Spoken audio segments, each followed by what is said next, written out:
Mid day meal हुआ है, इसके बाद खाद्यान्न योजना है, उसके बाद में प्रधानमंत्री की जो योजना चल रही है वो चल रही है, स्टेट गवर्नमेंट की योजना जो चल रही है, जो 5 किलो चावल वाला चल रहा है, दाल भी मिल रहा है उसमें। तो ये सब चीज़ है, ये सब इम्प्रूव कर रही है, बट हमको लास्ट व्यक्ति तक उसको पहुंचाना जो है वो काफ़ी इम्पोर्टेंट है। रही बात यदि इसको हम यदि हेल्थ से कोरिलेट करते हैं, तो हेल्थ में जो प्राइमरी हेल्थ केयर सेंटर होता है उसकी रिस्पॉन्सिबिलिटी ये होती है कि खासकर उससे भी नीचे हम जाते हैं तो एएनएम और मितानिन होते हैं। ये इनकी ये है कि गर्भवती महिलाएं जो रहती हैं उनको हम प्रॉपर वे पे खाद्यान्न प्रोवाइड कराएं, फूड सप्लीमेंट प्रोवाइड कराएं। बच्चों में क्वासियोरकर और मरासमस होता है, ये इसमें बच्चों को जो प्रोटीन डेफिशिएंसी होती है, क्योंकि प्रोटीन डेफिशिएंसी बच्चों में बहुत कॉमन है। और छत्तीसगढ़ एक समय में नंबर 3-4 में आता था पूरे ऑल ओवर इंडिया में protein deficiency below group of 5 years. तो ये चीज़ जो है ये काफ़ी कम हुई है। ऐसे ही इसके कारण में आपकी बहुत सारी चीज़ें होती है, प्रेगनेंसी रिलेटेड होती है, मैटरनल मोर्टिलिटी रेट होती है। Maternal mortality rate and infant mortality rate again हम लोग काफ़ी ज़्यादा इम्प्रूव किए हैं कि बहुत कम हो गई हैं। तो ये सब चीज़ें जो हैं ये नीचे लेवल पे जो प्राइमरी हेल्थ केयर सेक्टर वहाँ पे उसको प्रॉपर वैक्सीनेट करते हैं, आयरन फोलिक एसिड देते हैं। जैसे राज ने बताया कि विटामिन डी डेफिशिएंसी होती है, तो आप वहाँ पे आप उसको आइडेंटिफाई करते हैं और फिर वहीं पे क्योर करते हैं, तभी ये चीज़ हो पाएगी। तो ये गांव लेवल पे मितानिन जो सरपंच हैं जो ये इनको करने की जरूरत है, क्योंकि 90% जो छत्तीसगढ़ है वो गांव लेवल पे रहता है। तो वहाँ पर अभी थोड़ा सा और अवेयरनेस की ज़रूरत है। डॉक्टर राम, विटामिन डी की बात हो रही है। विटामिन डी जो कि हमारे देश में लगभग हर शख्स में विटामिन डी कम पाया जाता है। आजकल लोग धूप में नहीं बैठते हैं, धूप बड़ा सोर्स विटामिन डी का माना जाता है। आपको क्या लगता है कि किस तरीके से इस कमी को पूरा किया जा सकता है?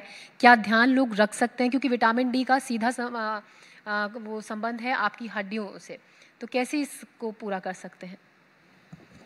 तो विटामिन डी के लिए सबसे पहले मैं सजेस्ट करूँगा कि लोग अपनी हेल्थ पे ध्यान दें। जो विटामिन डी जो बेस्ट फॉर द बॉडी है वो अर्ली मॉर्निंग 5 to 9 AM के बीच में जो मिलता है, जो रेस से, सन यूवी रेस से।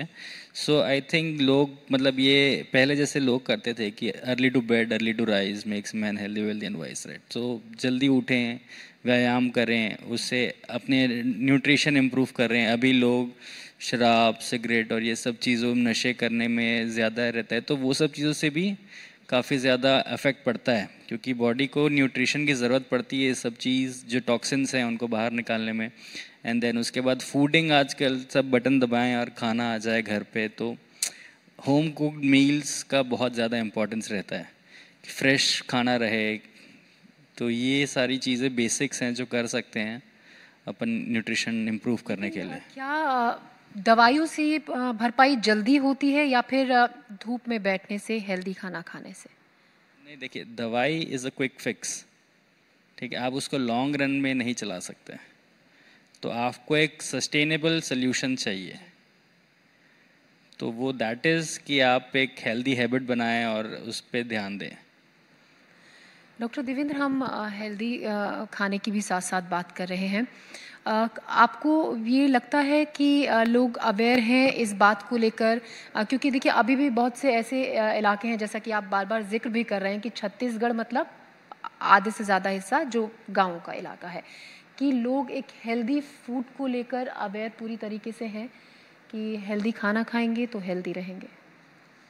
देखिए, यदि हम डाइट की बात करें तो डाइट जो है वो गांव एरिया में काफ़ी अच्छा है। इनफैक्ट डाइट तो जो है अर्बन एरिया में प्रॉब्लम है। यदि हम बात करें तो देखिए, हम दाल चावल रोटी सब्जी खाते हैं, उसमें सब चीज़ रहता है, कार्बोहाइड्रेट भी रहता है, दाल में प्रोटीन रहता है, सब्जी में मिनरल्स एंड विटामिन्स रहते हैं। तो यदि प्रॉपर यदि लेते हैं तो उसमें कोई दिक्कत नहीं है। मेन दिक्कत यहाँ पे अर्बन एरिया में डाइट को यदि हम बोलें तो वहाँ पे ज़्यादा है। चलन जैसे बहुत बढ़ जैसे गया है। फास्ट फूड हो गया है कि आप जो हो रहा है कि अगेन कार्बोहाइड्रेट हो कर रहे हैं, तो ये क्या हो रहा है कि sedentary life style along with the diet modification, ये जो हुए हैं इसके कारण में आजकल बहुत सारी बीमारियां आई हैं। जैसे हमारा इंडिया जो है now it's the second country after China कि जिसमें कि डायबिटीज सबसे ज़्यादा प्रिवेलेंट है हमारे यहाँ पे। तो इसका रीजन ही यही है कि जो हमारे पूर्वज डाइट जो लेते थे आज भी हम वही डाइट ले रहे हैं, बट फिजिकल एक्टिविटी उनकी 10% नहीं है। वो 30, 40, 50 किलोमीटर पैदल चलते थे। आज हम पैदल नहीं चलते, हम आज कार यूज़ करते हैं, हम आज मोटरसाइकिल यूज़ करते हैं और मुश्किल से चलना होता है 2-3 किलोमीटर। तो आप तो एनर्जी आप उतना वेस्ट ही नहीं कर रहे हैं, आप जितना एनर्जी आप कंज्यूम कर रहे हैं। तो देखिए डाइट का अलग अलग एरिया में अलग अलग होता है। यदि हम गांव में यदि हम बात करें तो अलग एक डाइट रहता है, उनका डाइट अच्छा होता है। यदि हम फीमेल की बात करें तो फीमेल में हमको किस वे पे जाना है, जैसे आयरन उनको ज़्यादा चाहिए होती है क्योंकि उनकी बॉडी रिक्वायरमेंट होती है। ऐसे ही यदि हम बुजुर्गों की बात करें तो अलग होता है, चिल्ड्रन की अलग होती है, प्रोटीन डाइट चाहिए रहती है। तो डाइट ऑलमोस्ट यहाँ पे तो एक अच्छी डाइट है छत्तीसगढ़ की हम बात करते हैं। अर्बन में जो डाइट है, जो प्रॉब्लम जो फास्ट फूड का चलन हुआ है, जो सीडेंटरी लाइफ स्टाइल है, उसके कारण बहुत सारी चीज़ें अभी हो रही हैं। अगर गर्भवती महिलाओं की मैं बात करूं, बहुत ज़्यादा ये भी देखा जाता है कि उनको जो पोषण उन पूरे 9 महीने में मिलना चाहिए वो नहीं मिलता है। अभी हाल ही में बहुत से ऐसे केसेस भी आए थे। तो आप क्या ये सजेशन देंगे कि किस तरीके से उन महिलाओं तक ये सेवा पहुंचाई जा सकती है?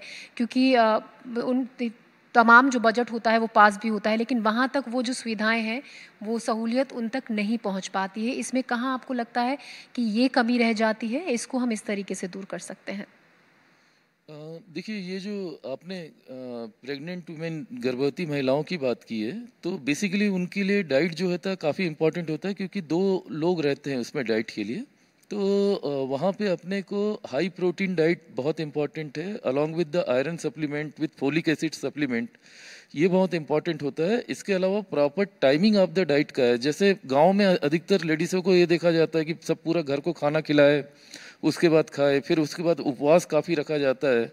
तो इसका एक लिमिटेड जो टाइम पीरियड होता है वो बहुत इंपॉर्टेंट होता है। इसके अलावा हमको बाकी जो डाइट है उस समय उनकी डाइट थोड़ी बढ़ानी चाहिए, खुद से समझना चाहिए, और कुछ उस समय सप्लीमेंटेशन की भी ज़रूरत पड़ती है जो कि मितानिन या गांव के लेवल पे देते हैं, जो आयरन, फोलिक एसिड, मल्टीविटामिन, ये सब टैबलेट उनको जो प्रोवाइड करा जाता है उसका भी इम्पॉर्टेंट रोल होता है, स्पेशली जो है प्रेग्नेंट वुमेन में, खासकर रूरल एरिया में। डॉक्टर राम, आजकल अब जो एक तरीके से एक तरह से ये कहें कि मिलेट्स को लेकर बहुत चर्चा होती है कि आप उतना अन्न मत खाइए, मिलेट्स को तवज्जो ज़्यादा दी जाती है कि अन्न आपको बीमार करता है, आपको बूढ़ा करता है। क्या वाकई में ऐसा है? और किस तरीके से, अगर ये नुकसानदायक है, तो अपनी डाइट से इसको धीरे धीरे कट आउट किया जा सकता है? देखिए, अन्न मतलब राइस और दाल की हम बात कर रहे हैं, तो राइस एंड दाल में ऐसा कोई प्रॉब्लम नहीं है। बट ऑफ कोर्स मिलेट्स जो है, मैं बैंगलोर में था 3.5 साल, तो वहाँ पे एक जो रागी, वो उनका काफ़ी स्टेपल फूड है, इट्स हाई इन कैल्शियम। और अगर हम सिर्फ हमारा जैसे राइस देखें तो राइस इज़ कार्बोहाइड्रेट रिच। अब जैसा कि सर ने बताया कि हमारे छत्तीसगढ़ में लेबरर्स और खेती किसानी के लोग ज़्यादा हैं, तो उनको एक हाई कार्बोहाइड्रेट डाइट की ज़रूरत पड़ती है क्योंकि उनका न्यूट्रिशन रिक्वायरमेंट वैसा है कि लेबरिंग काम है, दिन भर खेत जोतने हैं और सारी चीज़ें रहती हैं साथ में। दाल और राइस उसमें लेंटिल्स में ठीक है, but millets is yes very important. उसमें बहुत ज़्यादा फाइबर रहता है, उसमें कैल्शियम रहता है, उसमें विटामिन्स रहते हैं, so it will help. And I don't think कि अपने को rice and dal entirely cut out कर देना चाहिए। गेहूँ बहुत ज़्यादा, गेहूँ हाँ। कर सकते हैं, but out of my subject है। डॉक्टर राम, अगर मैं महिलाओं का जिक्र बार बार इसलिए कर रही हूँ क्योंकि अक्सर ये देखा जाता है, जो मेडिकल की बात हम करें, स्वास्थ्य के क्षेत्र में महिलाओं को बहुत, खासतौर से घुटनों की प्रॉब्लम उनको एक एज के बाद सभी महिलाओं को शुरू हो जाती है। क्या मुख्य कारण इसका होता है और क्या इससे बचा जा सकता है, इसको कम किया जा सकता है थोड़ा सा? हाँ, कम यस किया जा सकता है। बेसिकली घुटनों का दर्द इज़ लाइक आपकी उम्र बढ़ रही है, सो जैसे आप अपनी उम्र को रिवर्स नहीं कर सकते। वो क्या होता है कि ग्रीस कम हो गई है, तो बेसिकली दो हड्डियां रहती हैं, उनके बीच में कार्टिलेज होता है। कार्टिलेज के अंदर एक फ्लूइड रहता है जो जैसे इंजन में जैसे ऑयल लगता है, सो इंजन स्मूथ चलता है। ऑयल ख़त्म हो जाता है, इंजन में आवाज़ आने लग जाती है। सेम चीज़ यही है, इंजन।